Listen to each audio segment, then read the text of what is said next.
গতকালকে জামাত ইসলামীর মহাসমাবেশে বক্তব্য দিয়েছেন নুরুল ইসলাম নুরু ভাই। নুরু ভাইয়ের বক্তব্যটি আপনারা শুনুন, চমৎকার বক্তব্য দিয়েছে।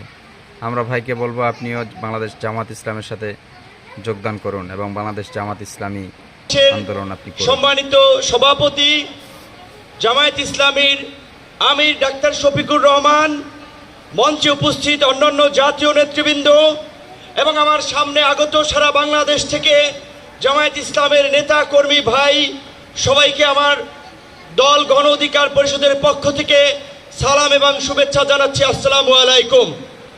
প্রিয় বন্ধুগণ, আপনাদেরকে একটি কথা স্মরণ করিয়ে দিতে চাই। আপনারা যদি ইসলামী রাজনীতি করেন, ইসলামী মূল্যবোধকে সামনে রেখে কথা বলেন, নিশ্চয়ই আপনারা জানেন আল্লাহ তাআলা মানুষকে ধন সম্পদ এবং ক্ষমতা দিয়ে এবং নিয়ে পরীক্ষা করে। গত 16 বছরে আমাদের কাছ থেকে আল্লাহ তাআলা নিয়েছেন, আমাদের ধৈর্যের পরীক্ষা নিয়েছেন। আমরা সেই পরীক্ষায় উত্তীর্ণ হয়েছি বলেই আমাদেরকে এই রহমতের জুলাই উপহার দিয়েছিলেন। যেই জুলাইয়ে আমরা বাংলাদেশের মানুষের উপরে চেপে থাকা দৈত্য দানবের মতো 16 বছরের ফাঁসিবাদকে পরাজিত করেছি। কিন্তু আমরা ওই যে আপনার হাদিসে আছে, বিপদ কেটে গেলে মানুষ উৎফুল্ল হয়, অহংকারী হয়। তাই আমরা দেখতে পাচ্ছি এই গণ অভ্যুত্থানে আমাদের অংশীজনেরা, মজলুমরা আজকে উৎফুল্ল অহংকারী হয়ে জালিম হয়ে উঠছে। তাই আপনাদেরকে মনে করিয়ে দিতে চাই, আমরা যদি সীমা লঙ্ঘন করি, শেখ হাসিনার মতো আল্লাহ পাকও কিন্তু আমাদেরকে ছাড় দিবেন না।